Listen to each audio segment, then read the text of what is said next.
నిన్నటి రోజు నయా బీజేపీ నాయకుడు ఇప్పుడు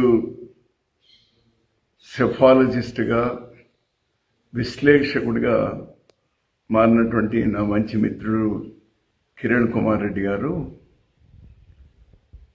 రాహుల్ గాంధీ గారి గురించి చేసిన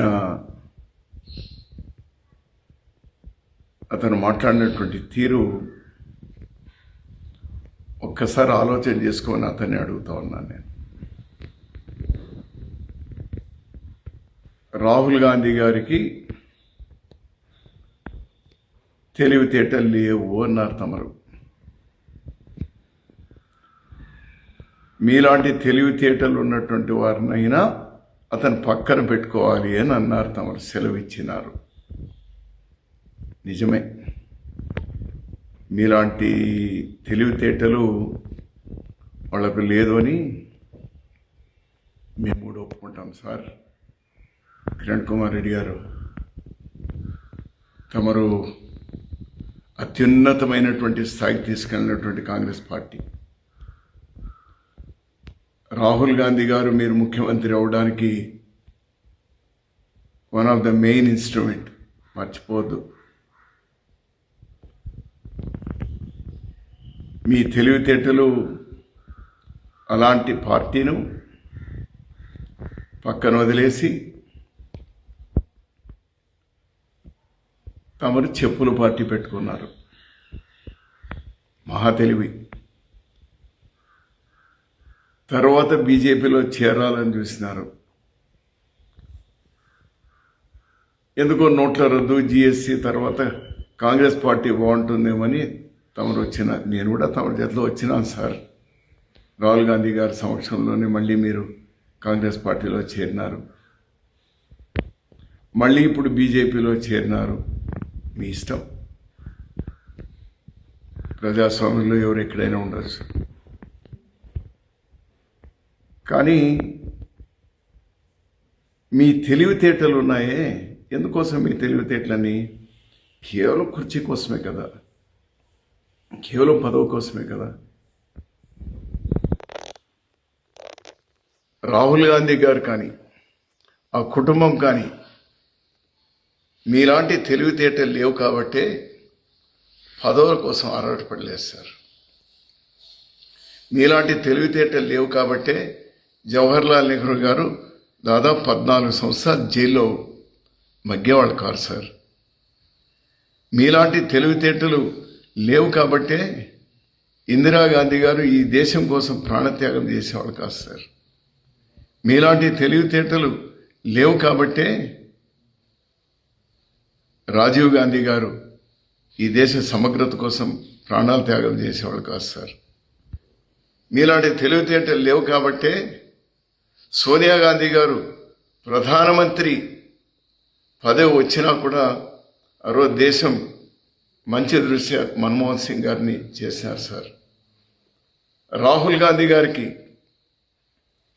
2009లో 2012లో స్వయానా మన్మోహన్ సింగ్ గారే ప్రధాని కమ్మన్నా కూడా మీలాంటి తెలివితేటలు లేవు కాబట్టి ప్రధాని కాలేదు సార్. చివరికి మంత్రి పదవి కూడా తీసుకోలేదు సార్. నిజమే, మీలాంటి తెలివితేటలు లేవు.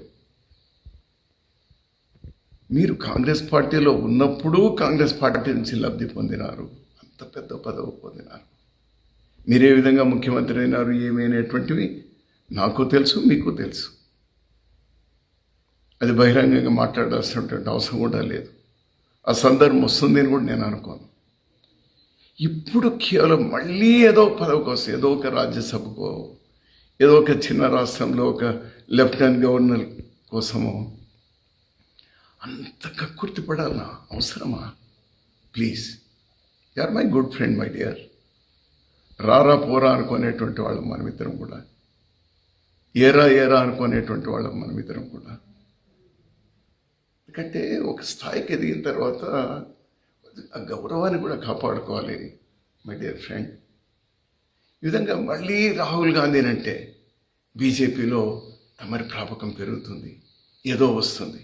ఏమన్నారండి? ఎందుకోసం? రాహుల్ గాంధీ గారు అన్నదేమి, మహారాష్ట్రలో పోయిన అసెంబ్లీ ఎలక్షన్ నుంచి పార్లమెంట్ ఎలక్షన్ల వరకు, అంటే మధ్యలో 4.5 సంవత్సరాల కాలంలో కేవలం 50 లక్షల ఓట్లు, కొత్త ఓట్లు మాత్రమే నమోదైతే, పార్లమెంట్ ఎలక్షన్ నుంచి మళ్ళీ అసెంబ్లీ ఎలక్షన్కి 6 నెలల మాసంలో మళ్ళీ 45-50 లక్షల కొత్త ఓటర్లు ఎలా చేరుతారు? ఇలాంటి తెలివితేటలు ఎక్కువగా ఉన్నటువంటి వాళ్ళు బాగా చెప్పగలుగుతారు కదా. ఈ మధ్య ఇప్పుడే నేను ఈరోజే చూసింది, నేను మామూలుగా ఇవన్నీ ఎక్కువ చూడడం, కానీ ఎవరో స్నేహితుడు బాధతో పంపినాడు, నీ స్నేహితుడు చూడు ఏ విధంగా ప్రవర్తిస్తున్నాడు అని. అది చూసిన తర్వాత అరే ఆ లాజిక్ తమరు చూడలేదా సార్? 4.5 సంవత్సరాల్లో 50,000 ఓట్లు, దాదాపు 6 నెలల్లో 50,000 ఓట్లు. ఏమంటారు? ఈరోజు బీహార్లో 65 లక్షల ఓట్లు ఒక్కసారిగా తీసేయడం, అది ఏ విధంగా ఎవరైనా ఒప్పుకుంటారు? అరే వీవీప్యాడ్లు ఇది ఈవీఎంలతో సమానంగా అన్ని కూడా మీరు అవి కూడా లెక్కించండి అంటే ఏమి బాధ? ఈరోజు రాహుల్ గాంధీ గారు ఒక ఉదాహరణ తీసుకొని రీసెర్చ్ చేసి, అవును తమరు చెప్పినట్టు మా పార్టీ వీకు, ఇలాంటి బలమైన నాయకులు మాకు లేరు కదా సార్. ఇప్పుడు మేము బలహీనలే, రైట్, బలహీనలే, కరెక్ట్. అరే మాకు ఏజెంట్లు లేరు అని అయినంత మాత్రాన ఒక నియోజకవర్గంలో 1,250 ఓట్లు చేర్చుకోవడాన్ని సమర్థిస్తారా తమరు? ఇవన్నీ మేము ప్రశ్నిస్తుంది రాహుల్ గాంధీ గారు కానీ 25 పార్టీలు కానీ మేము కానీ ప్రశ్నిస్తుంది ఏమి? ఎవరిని ప్రశ్నిస్తున్నాం?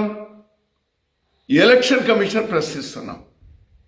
తమరికేం నొప్పి అంటే అని నేను, let election commission react. Election కమిషన్కి లేని తమరికెందుకు సార్? ఏమి తమరి మాట మాట్లాడితే ప్రాపకం పెంచుకోవడాక? No, I never expected.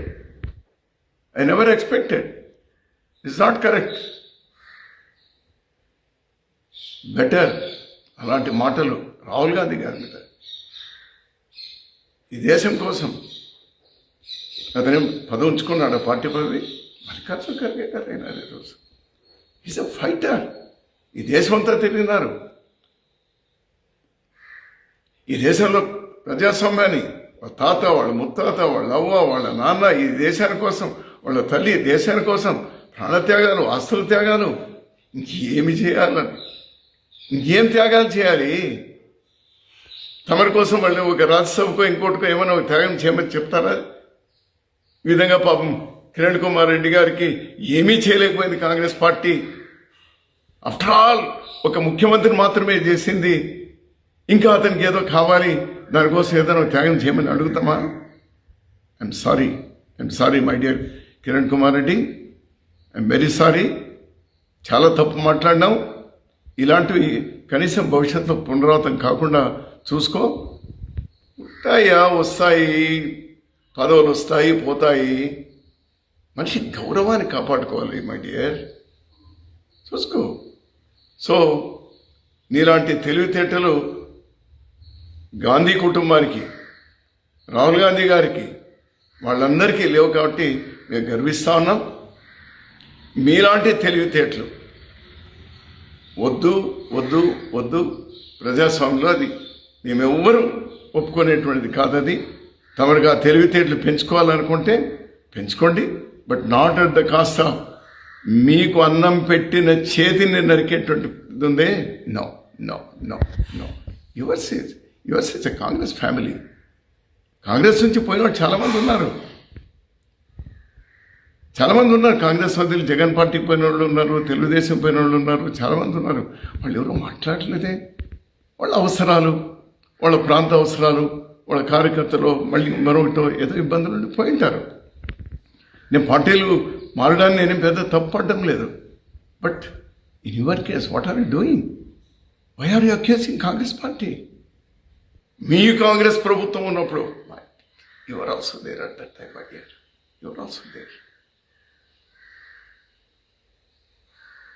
Stop.